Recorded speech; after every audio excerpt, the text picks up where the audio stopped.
친구 5과 MT 가서 겪은 끔찍한 경험담이다. 때는 1990년대 무렵, 더위가 개성을 부리고 바캉스 시즌이 시작된 어느 날, 난 친한 친구 5과 답답한 도시를 탈출해 산과 계곡이 있는 곳으로 MT를 가게 되었다. 목적지는 강원도의 어느 조그만 산골 마을이었는데, 내가 어렸을 적 가족과 함께 여행을 가본 후 이상하게도 그 산골의 절경이 기억에 맴돌아 다시 한번 가봐야지 생각하고 있던 찰나, 여름을 맞아서 친구들을 모두 설득해 마침내 그곳으로 MT를 가게 됐다.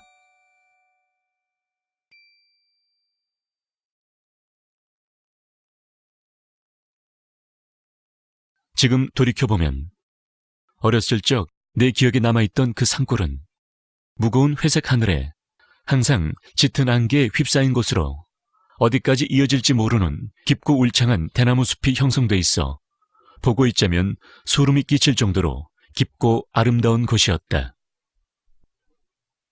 출발 당일날, 때마침 날씨도 매우 맑아서 일행은 다들 들뜬 마음이었고 다행히도 어렵지 않게 그곳을 다시 찾을 수 있었다. 이정표를 따라서 구불구불한 비포장길을 1시간여 달려 드디어 산골 입구로 보이는 거북길을 도는 순간,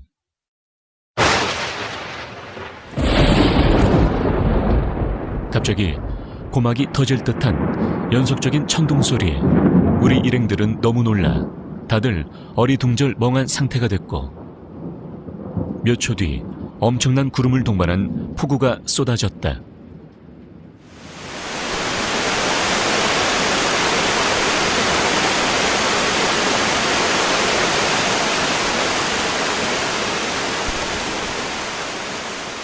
난 태어나서 그렇게 큰 천둥 소리와 엄청난 폭우는 처음 봤고, 하늘에서 마치 폭포가 흘러내리는 듯 했다.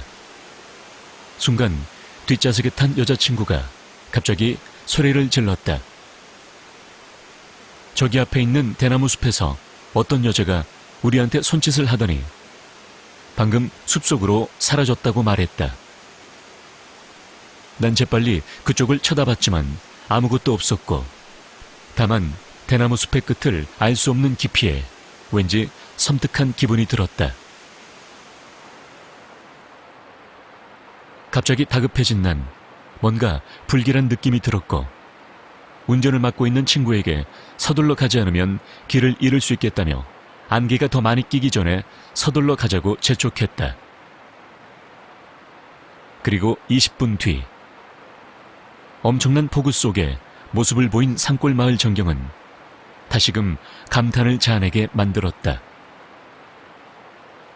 일행들 모두도 감탄사를 연발했고, 난 우쭐한 기분에 아까의 불길했던 예감을 깨끗이 잊을 수 있었다. 난 옛 기억을 더듬어서 그 민박집을 다시 찾았고, 우리들은 짐을 옮겨 냉장고에 술을 꽉꽉 재워놓고 시끌벅적 저녁 음식 준비를 하고 짐을 정리하는 등 다들 정신없었다. 하지만 난 늘 그래왔듯 어느 낯선 환경에 접하게 되면 사방을 유심히 둘러보게 된다. 뭔가 이상한 점이라도 발견하게 되면 의문을 품고 그것에 대해서 추리하는 성격이었다. 이 민박집은 니은자 구조로 되어 있는데 주인 아주머니 방을 포함해 총 4개였고, 샤워실 및 화장실은 건물 끝쪽 바로 옆에 위치한 구조였다.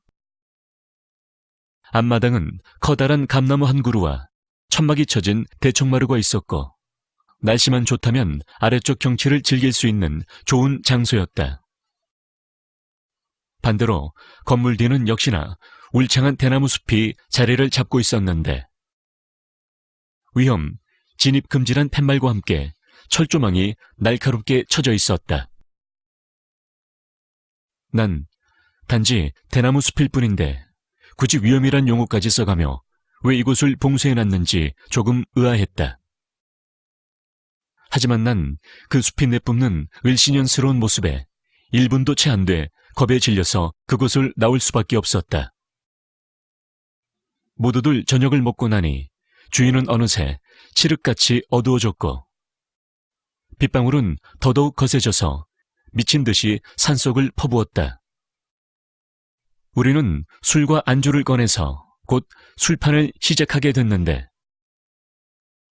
주인 아줌마가 오시더니 뒤에 있는 대나무 숲에는 절대로 들어가지 말라고 말하는 것이었다.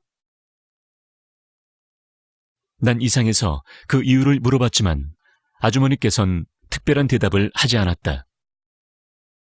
지금 생각해보면 분명히 그 아주머니의 눈빛은 뭔가 숨기는 게 있는 듯했고 말투엔 왠지 모를 섬뜩함과 공포가 깊게 서려 있었다.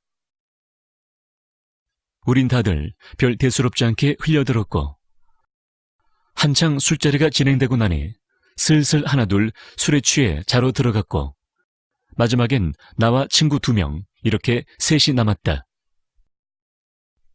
난 술이 코로 넘어가는지 입으로 넘어가는지 모를 만큼 많이 마셨지만 소주 한 병 마신 듯 멀쩡했고 산에서 마시는 술은 보약이란 말을 새삼 느낄 수 있었다. 셋이서 이런저런 얘기를 하는 도중 친구 한 놈이 갑자기 샤워를 하러 간다고 일어났다. 자기 전엔 반드시 샤워를 해야 한다고 했다.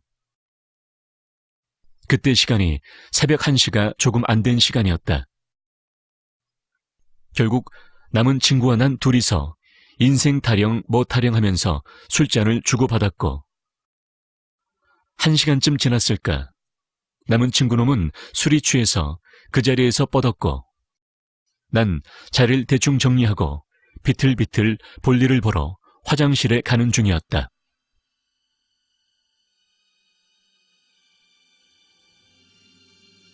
화장실은 건물 한쪽 제일 끝에 위치해 있었고 가려면은 샤워실을 꼭 거쳐가야 했다. 화장실을 향하는 도중 샤워실 문이 살짝 열려 있었고 그곳에 불빛을 보고 샤워하러 간 친구놈이 안 끄고 그냥 나왔다고 생각했다. 그래서 난 불을 끄려고 문을 열고 안에 들어선 순간 난 샤워실 안의 광경을 보고 엄청난 공포에 휩싸여 그만 바닥에 주저앉고 말았다. 친구는 발가벗은 채로 바닥과 벽 그리고 온몸이 피투성이가 된 채로 정신을 잃은 듯 쓰러져 있었고 샤워기에서는 물이 계속 흘러내리고 있었다. 난 간신히 정신을 차리고 친구에게 다가가 어디에서 피가 흐르고 있는지 확인하기 시작했고 몇 초 후 친구 몸에서 피가 나는 곳을 본 나는 그 끔찍함에 경악을 금치 못했다. 친구의 입에선 피가 흐르고 있었고 손톱과 발톱이 하나도 남김없이 모두 잘려져 있었다. 순간 난 그 자리에서 미친 듯이 소리를 지르려고 발악했지만 목구멍에서 뭔가 막힌 듯 아무 소리도 낼 수 없었고 바로 그 순간 샤워실 안의 공기 흐름이 갑자기 창가 쪽으로 바뀌고 있다는 걸 느꼈다. 난 본능적으로 바람이 부는 창가로 고개를 들었고 결국 못 볼 걸 보고 말았다. 어떤 허연 여자가 희죽 웃으면서 나를 내려다보고 있었던 것이다. 난 그때 당시 무슨 생각이 들어서 그 여자를 무작정 쫓아갔는지 지금도 기억이 나지 않는다. 난 무언가에 홀린 듯 정신없이 그 여자를 쫓아갔다. 그러던 중 문득 주위를 둘러본 난 엄청난 폭우 소리와 함께 어딘지도 모르는 칠흑같이 어두운 대나무 숲속을 헤매고 있는 나를 발견할 수 있었다. 얼마나 깊게 들어갔는지 한 치 앞도 볼 수 없었고 바람에 스쳐나는 섬뜩한 대나무 소리와 엄청난 추위에 정신은 점점 혼미해져 가고 있었고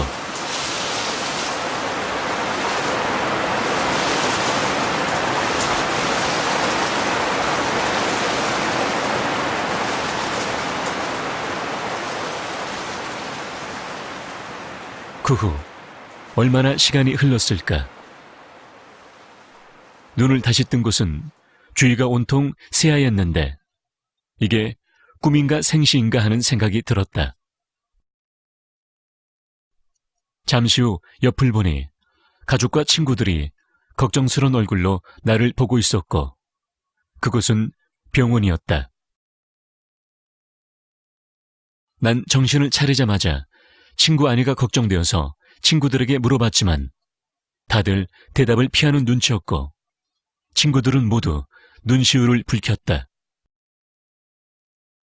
결국 대답을 듣지 못하고 시간이 흐른 뒤 내가 조금 진정되자 한 친구가 내게 말해주었다.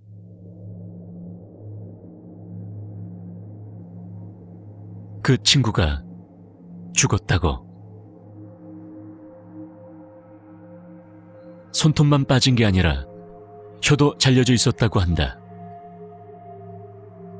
그렇게 경찰의 수사가 시작되고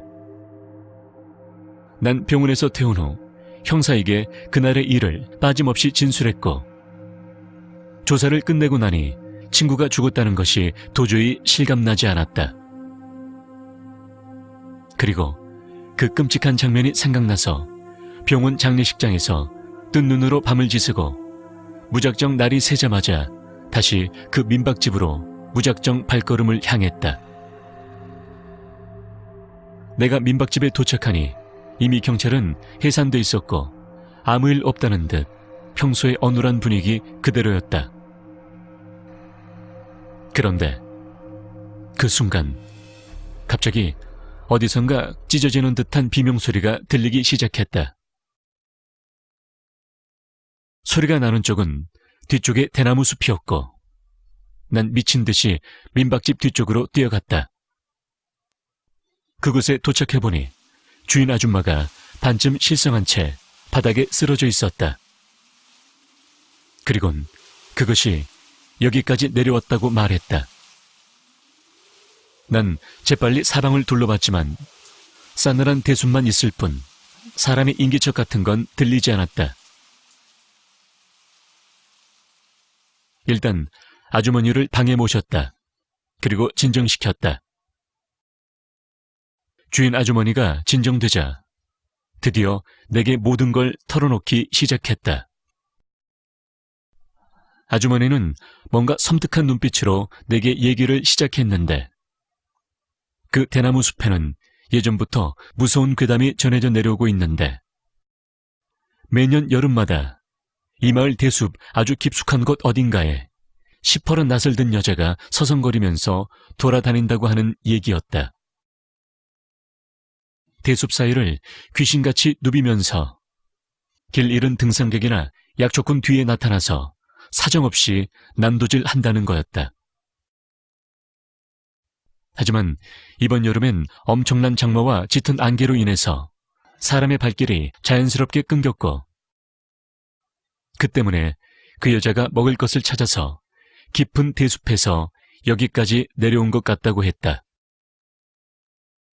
말을 듣던 나는 두려움에 정신이 혼미해질 지경이었고 그때 마침 또 폭우와 천둥 소리가 귓전을 때리기 시작했다. 난 너무 무서웠지만 일단 마음을 가다듬고 침착한 말투로 아주머니께 여기 있다간 무슨 봉변을 당할지 모르니까 같이 서둘러 산에서 내려가자고 말했는데 아주머니는 한사코 여기 있겠다며 고집을 부렸다. 아무리 설득을 해도 도저히 말이 먹히지 않았고 완전히 겁에 질린 것 같았다. 아주머니는 공포에 질려서 지금쯤 가까이 와 있을 거라며 새파랗게 질린 입술로 떨면서 말했다. 결국 난 포기하고 무슨 일이 생기면 꼭 경찰에 연락하거나 내게 연락하라고 안심시키고 방 안을 나오려던 그때 방 뒤쪽에서 뭔가 작은 쇳소리가 들리며 등 뒤의 공기가 무섭게 깔리기 시작했다. 난 본능적으로 뭔가 엄청난 위험에 노출되었다는 느낌이 들었고 천천히 고개를 들어 뒤를 돌아봤는데 그것은 얼굴이 새하얗게 분칠을 한 채 한 손엔 시퍼런 낫을 든 주인 아주머니가 날 보며 싸늘한 눈빛으로 미소 짓고 있었다.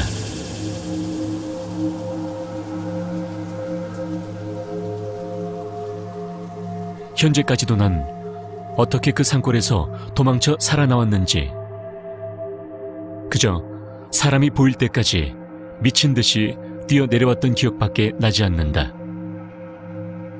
그 후로 한 달이 지났지만 아마 난 또다시 정신을 잃게 될 것 같다. 분명한 건 지금 누군가 배를 눌러 켜진 인터폰 화면엔 온통 새하얀 것밖에 보이지 않고 있다.